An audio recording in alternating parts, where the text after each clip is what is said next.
that when it comes time for this test, which isn't just a few, there's only like 4 sections in here, it's a very quick chapter. Every section I'm going to put a little heading here of what we're doing. I would definitely write that down on your note card. And then the steps a little bit later, I'm going to double star those. Put down this sentence I write down and those steps, and that's all you should need from each section. So what we are doing all the way through this whole chapter is called confidence interval. But each section is going to change what we're finding the confidence interval for.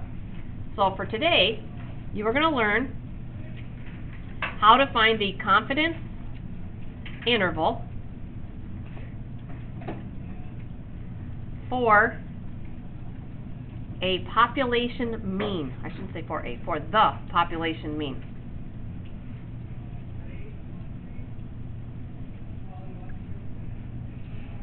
And do you remember the symbol for population mean? It's that Greek letter mu.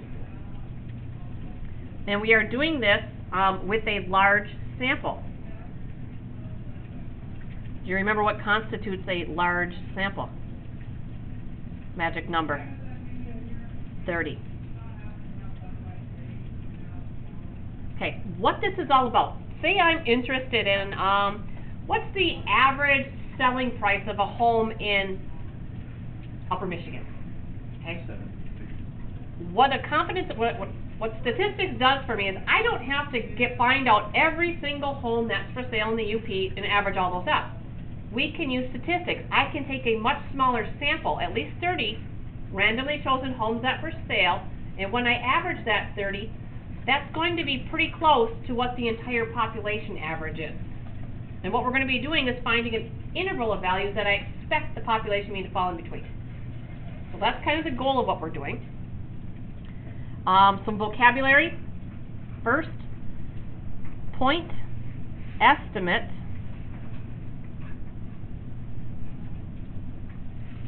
for the population mean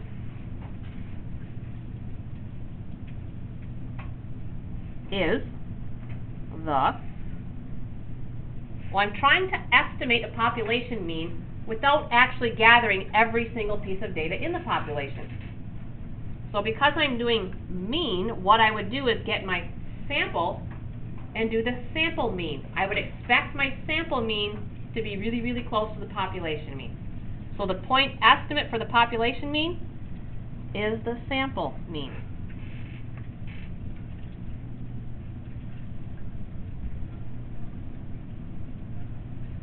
And then what we're going to be doing after we find the sample mean is give what's called an interval estimate.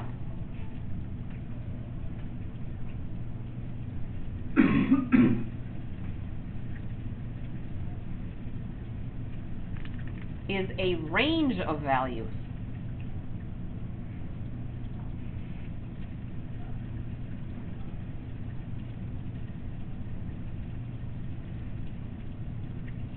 That should contain the population mean. Does it always? No. You might have a bad sample. That'll throw your range off. And then as we do these confidence intervals, you give a level of confidence behind your answer. So our last vocabulary is level of confidence.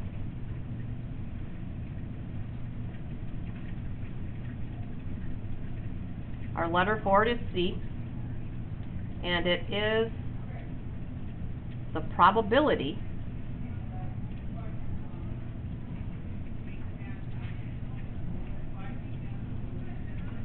that the found interval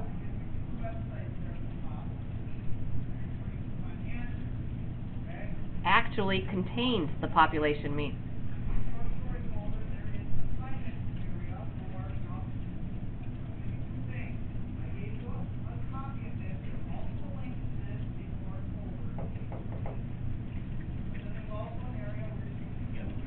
Oh, yep.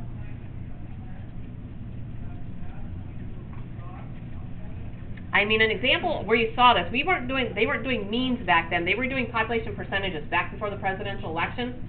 They were doing random sampling, calling people who are you going to vote for, who are you going to vote for, who are you going to vote for.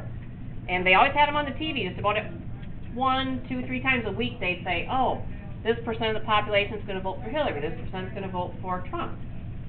And all of those statistics show that Hillary was going to win, right? Everybody went into that day thinking Hillary was going to win based on their percentages. Because I should have saved it. I should have done a screenshot or something. But her percentage, with the margin of error, succeeded what Donald Trump was supposed to get. So what happened there? Why was the data off?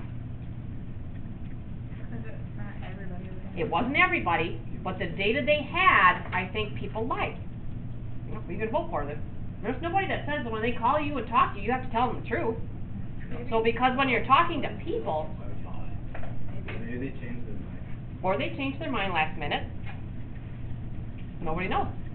Nobody, they tried to go back and say what was wrong with it, and they've done a lot of research on it, but I don't think they actually found out what it. So when you're relying on people's answers, when we get to those percentage sections, population proportion, then you've got more room for error.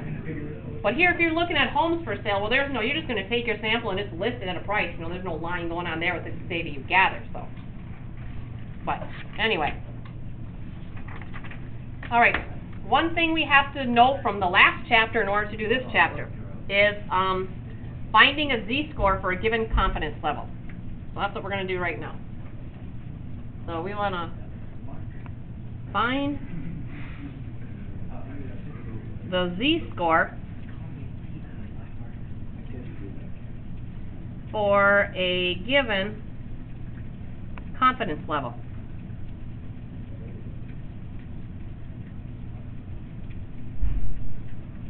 Okay, there are 3 very common confidence levels, 90, 95, and 99% confidence. But you do have to know how to do it for any given confidence level. So we're going to find the z-scores, because they don't change, the confidence level, and then the corresponding z-score. I do need you to revise your table, your z-score table. Yeah, I don't. There's more under that little plastic bin there on the corner. This first corner closest to me. Make sure you don't give them all away. You'll save me one more so I can make copies. You want to go make copies? How many? Make about 15. Don't get too far now. Okay. Put it back. The little selections is 2 to 2. You'll see a 2 to 2 for copy something or other.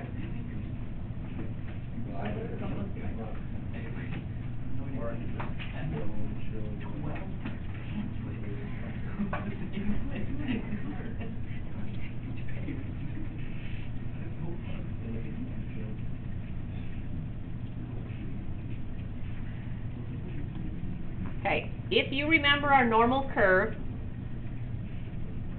what was the z-score for the mean?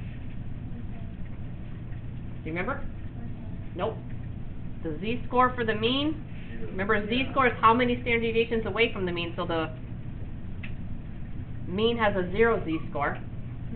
And what the confidence level is giving you is it's giving you the percent of the graph centered around that. So when I say 95% confidence, I'm talking about the middle centered 90% of the graph. And what we are looking for are these 2 z-scores. And what's the relationship between these 2 z-scores? They're just opposites of each other. This one's negative, this one's positive, the same amount. Let's see if you remember how to use this table. What did these 4-digit numbers represent in here? Probability. And what part of the graph was it, based on looking up here? It's the area to your left.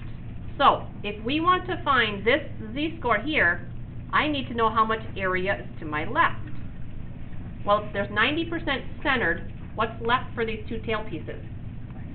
10%, and we've got to divide it evenly because it's symmetrical. So how much is in this tail piece? 0.05. So that means you want to look in here on your negative side for 0.0500. So find 0.0500.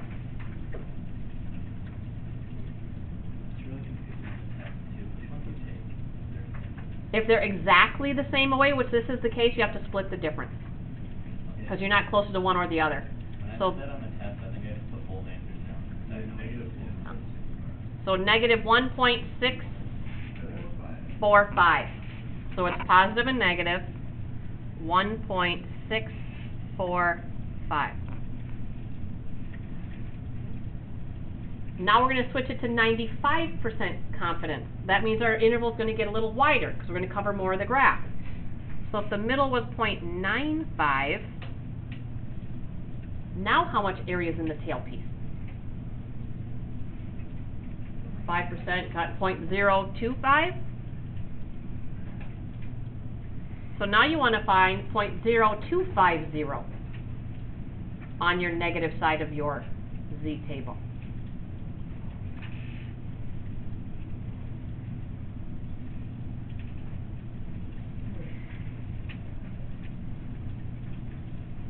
And what do you get there?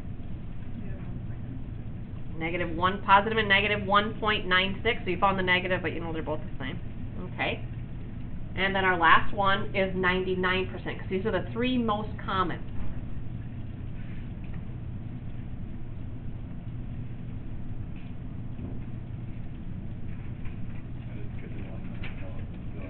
All right.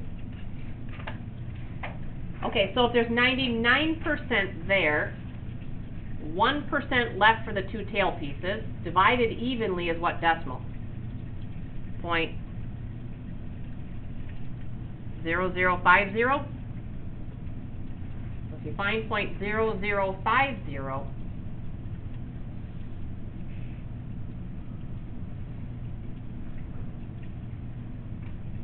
well, looks like we split the difference again, because there's a 5.1 and a 4.9. So what is that? Negative 2.575.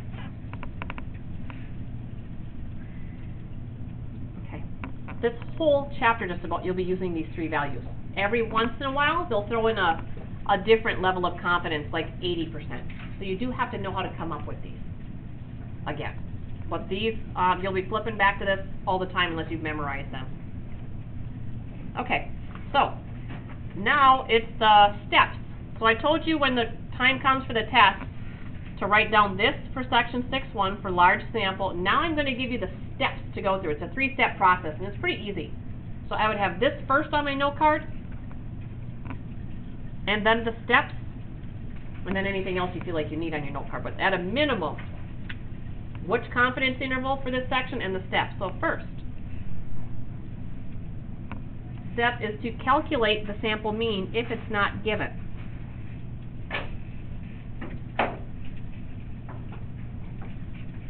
For like 30 seconds. I can even nod. Can you just put the Pythagorean theorem into the program in the calculator? Goodbye. I don't know how. Do you know where to put the equal sign? Goodbye. Fine. Try to stay on the test. Your call. Have your phone. She's going to click.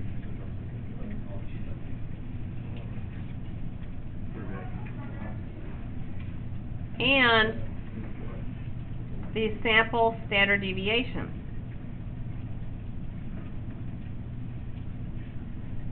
Do you remember the symbol for sample standard deviation? What letter was it on the calculator when we ran 1-bar stats?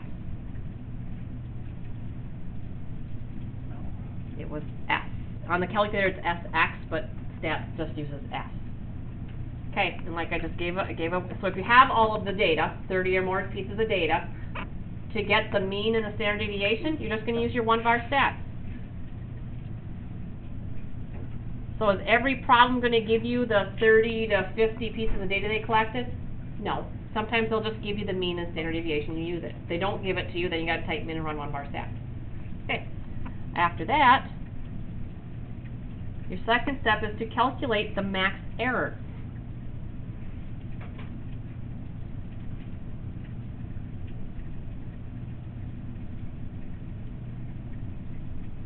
which we call big E, of the estimate.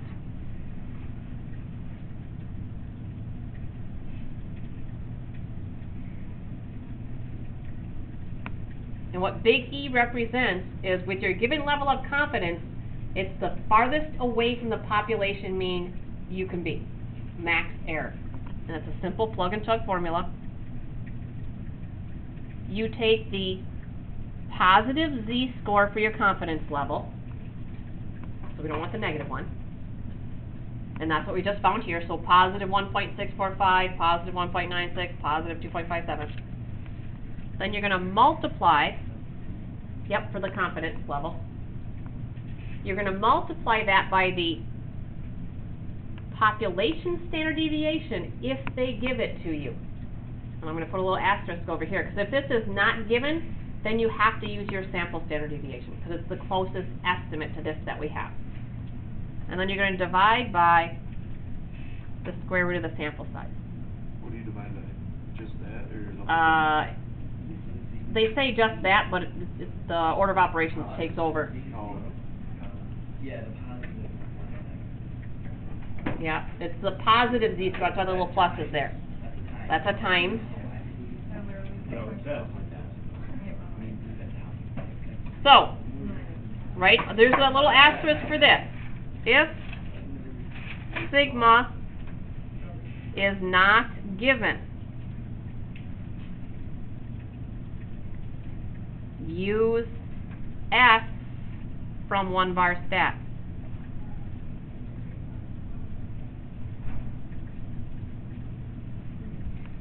So sometimes they'll give you this, the sample data, but then they'll say, from previous study, it is known that the population standard deviation is this.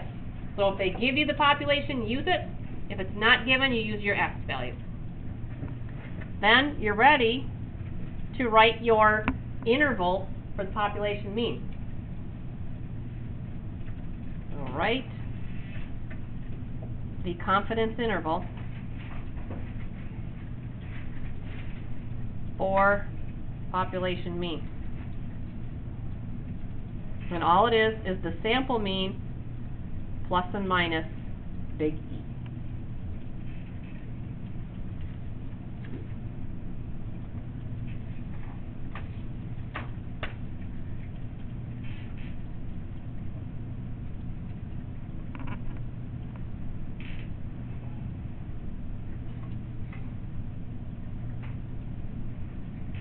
That just looks like a bunch of abbreviations. What is that? Right, the confidence.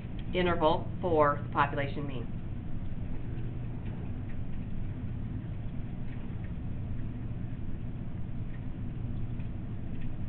Good.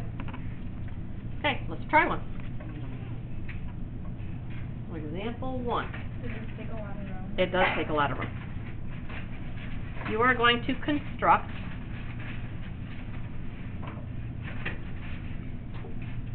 the 90 and 95% confidence intervals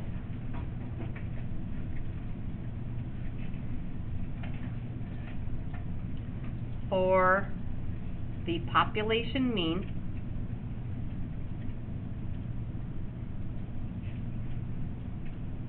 for the data on page 252.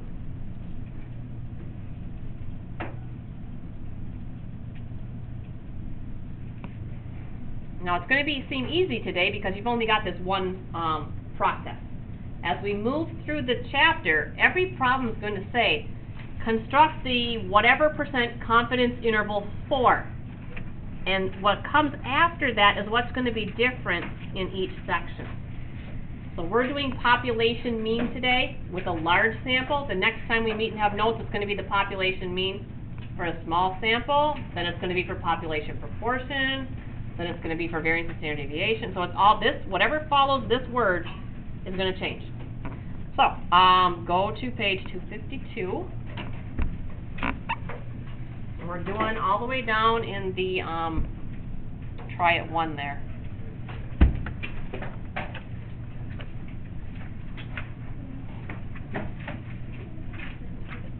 Okay, type ties into example 1, but we're going to be doing the one down in here. And it says market researcher. So if you go into marketing, there's a lot of business majors out there. Use the number of sentences per advertisement, so you know how many ads are in magazines, as a measure of the readability for the magazine advertisement. So if it's real wordy, high readability, you're talking about limiting your less educated population. They're not going to pick up magazines that have a lot of wordy things in them. So those are the people that would be interested in this piece of data. But what we're going to do is construct the 90 and 95% confidence interval for the population mean, and what we're finding is the average number of sentences per advertisement in a magazine. So for all magazine advertisements in all possible magazines, what's the average number of sentences you're going to see per ad? So are we going to go to every single ad and do this? No. They gave us a little sample here. So we're going to go for a 3-step process. First step says find the sample mean and the sample standard deviation. What type of ad has 99 sentences in it? A very wordy one. I can't imagine. I agree. What ad has 99 sentences in an ad? Ads are usually quick, give them the information, see a picture, see a graph or something, and move on. I don't know. High readability. So anyway, Is that an outlier? it kind of looks like it would be. But anyway, we're going to keep it included because they gave it to us. So we need to find the mean and standard deviation. How are you going to find the mean and standard deviation? 1-var stats. Go ahead and practice this, because trust me, you're not going to remember, like, oh, what do I grab again? Easy to copy down what I write down. I have no calculators left. Everybody check them out. You said you couldn't check it all. Today, the juniors put today. How do you put them in order again? They don't have to be in order. You just got to enter them in a list and then run your 1-var stat. So our first step is to find that sample mean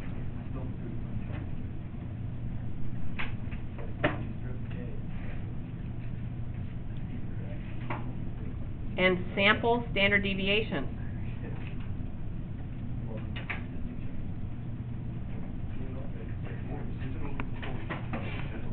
X bar is the sample mean.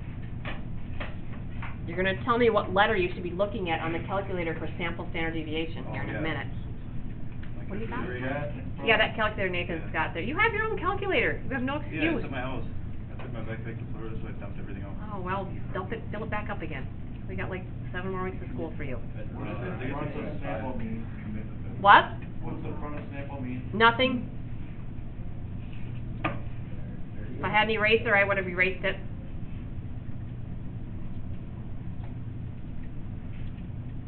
I still don't think I've been close. So the standard deviation, after you run 1-var stats, what letter are you going to look for? If it's to go back to sample standard deviation. Anybody? So there will be 2 standard deviations that show up on the 1-var stats, remember? Calculator doesn't know whether that's a population you put in there or whether you put in a sample. You've got to know what you put in. We put in a sample. That's the mean. What was the mean? 14.7. Yep, we'll go 14.77. Which standard deviation? Which 2 are standard deviation on that screen you're looking at? Sx and that little sigma x. Which one do we want? Sx. And what is the S value? 16.54. That was the biggest part of the work here. Okay, second step I gave you. So to calculate your big E. Yeah, which is it? Big E is z-score for your confidence level multiplied by the sigma over the square root of the sample size.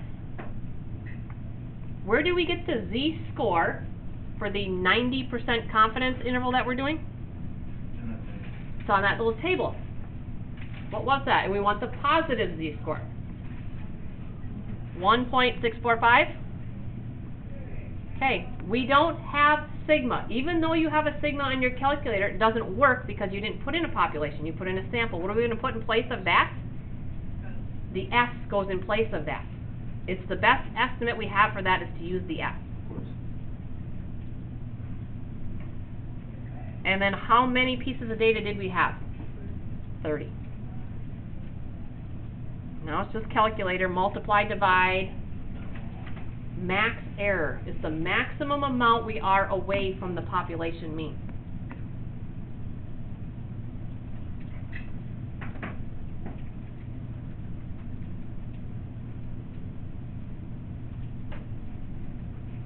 And what's anybody getting? 2 places out. 4.9. Okay?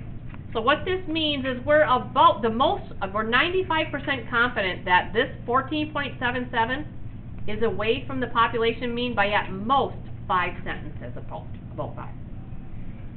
So, because the chances of the actual population mean being 14.77 is probably pretty slim, but if we give an interval, we can be pretty confident that the population mean is somewhere in there. So now we're ready to write that interval.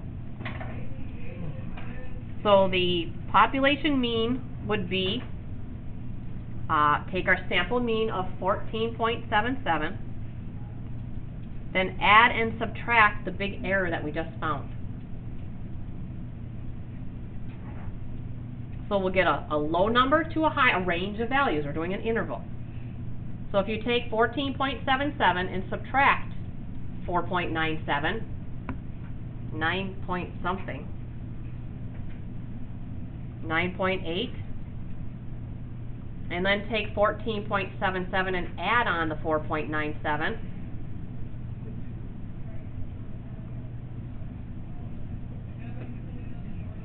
and what's that? Something that ends in a 4.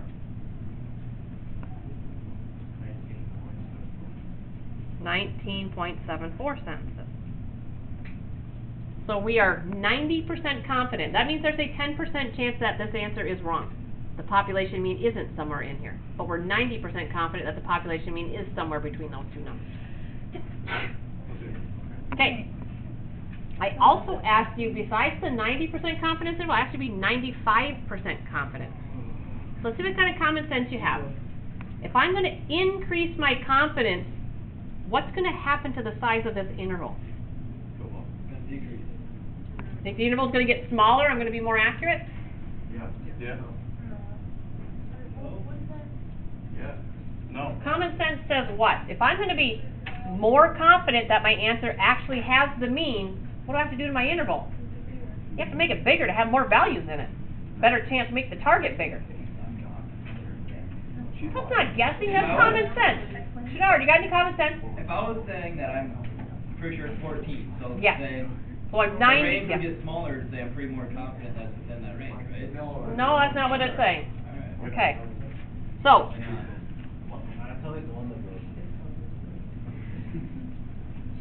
okay, do I need to recalculate the mean and standard deviation? Are those two things going to change? Yes. They are not. I still got the same data values. I don't have to do step 1 again. But the max error is going to change.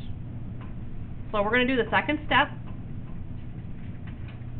where E equals the z-score for the confidence level multiplied by standard deviation over square sample size. All right, z-score for 95% now. That's why we made that table. You'll either memorize those 3 numbers or keep flipping back for every single problem, because you're going to need that value every single time. And what is the z-score for 95%? 1.96. I was looking at 90. There. The standard deviation hasn't changed. That's staying at 16.54. And the sample size did not change. It's still 30. But my error is now going to get bigger because I'm more confident. Which means I'm going to make a bigger target to house my population value.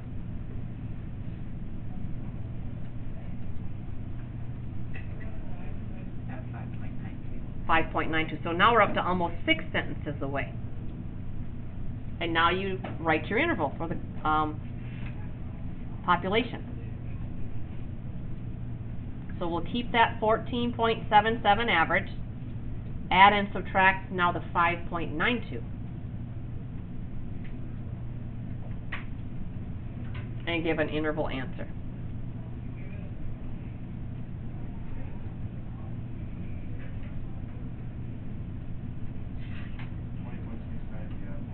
$20.69 is the add. 8.85 is the low. So obviously that interval did get bigger. With more confidence, you get a bigger interval. Okay. The last thing we're going to do is, well, say I don't want to have this much error. You know, I want to set it smaller. How big does my sample size have to be to achieve that? So what we're going to do is find a minimum sample size formula by working this thing backwards. So I would definitely put this on your note card too. To find the minimum sample size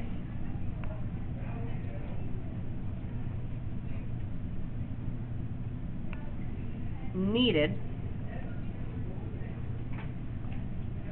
to estimate the population mean for a given amount of error.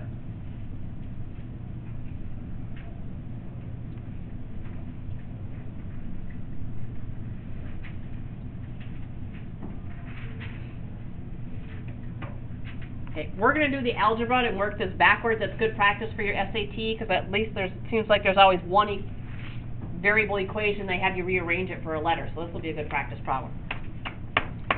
So what we're going to do is take that big E formula and solve it for n.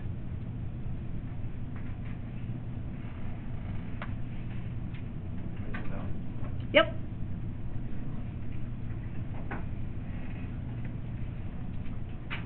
They could potentially give you this exact formula tomorrow.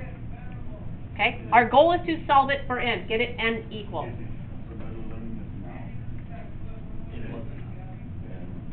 Alright, so what would be your first algebra step to get this thing to start out to be n equal? Times n. I would times by the square root of n also, because right now the n's trapped in the denominator. We don't want it in the denominator. So I would multiply both sides by square root of n. You just divide by e. That'll cancel over here. So we'll have square root of n times e, and then we'll have z score times the sigma. Now what's the next algebra step? And by e. Divide by e. Do I need to write that, or can I just write the final formula? Just the final formula is what you're going to need. And then what's the last step? No. What is it called? To the second power. What is it? Square both sides? Square both sides. Yeah, we got the square root of n, so we're going to square this, and we're going to take this whole side in parentheses and square it. So what you want on your note card for the test is just this last line.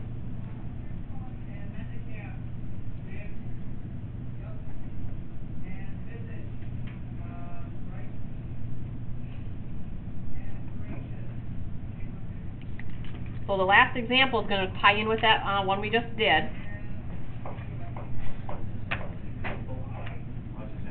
Last example. Last thing I'm writing today. Is it big?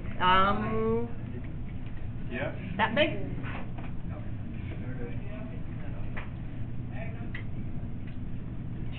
Suppose Yeah. I'll take that. During the fire drill. It's right. we want I know the my class set it up. to be Yeah, so what happened? It was a dust collector. Yeah. within Dust collector. The automatic fire alarms on it. Yeah. 2 sentences. Guys, stay with me for the last one. Yep. I can get rid of that. That's what it was. What is it? What? Yeah. Oh, yeah, we don't need that anymore. WI. Within? Okay, suppose we want to be within 2 sentences of the population mean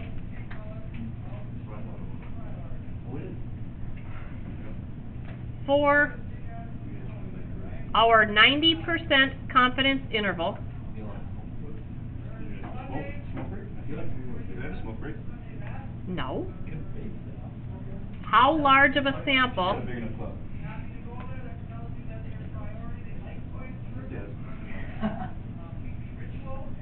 is needed.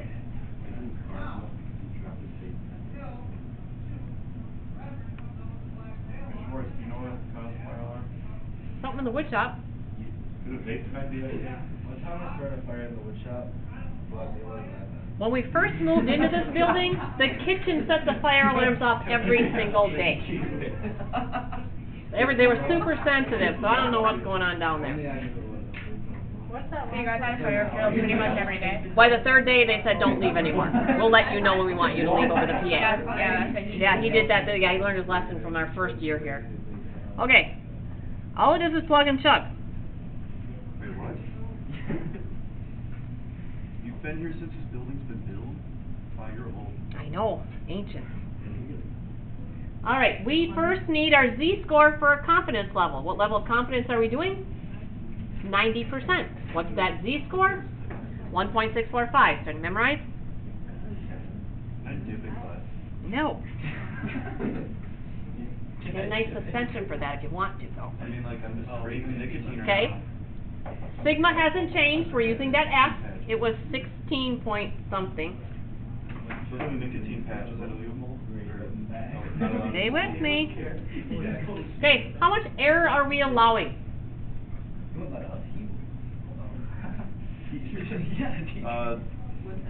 Within 2. I'm allowing myself to be at most 2 away. So my max error is 2. This is big E without them telling you it's big E. 2. You said error. Error. And then we gotta square that quantity. Tell me what your decimal number is.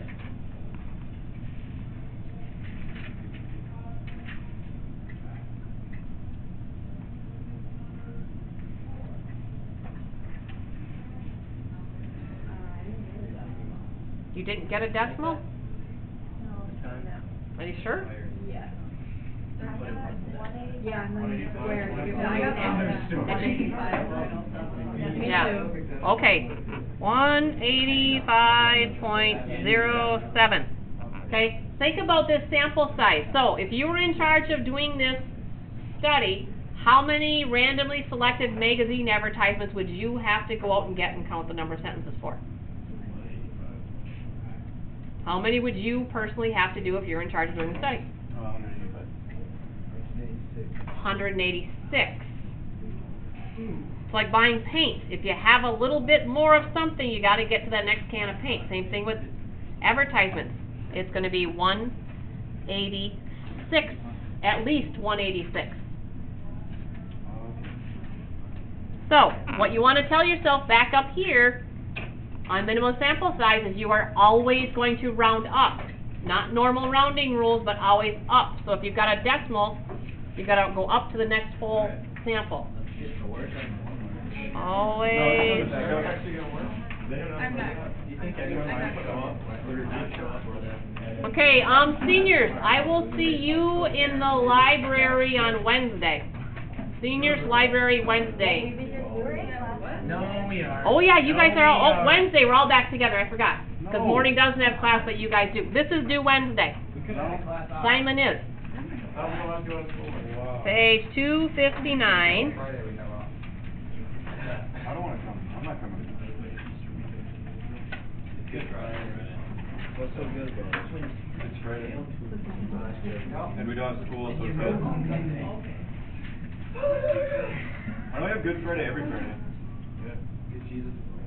Look, there you go. Just kill Jesus like every day or every week. Just kill Jesus.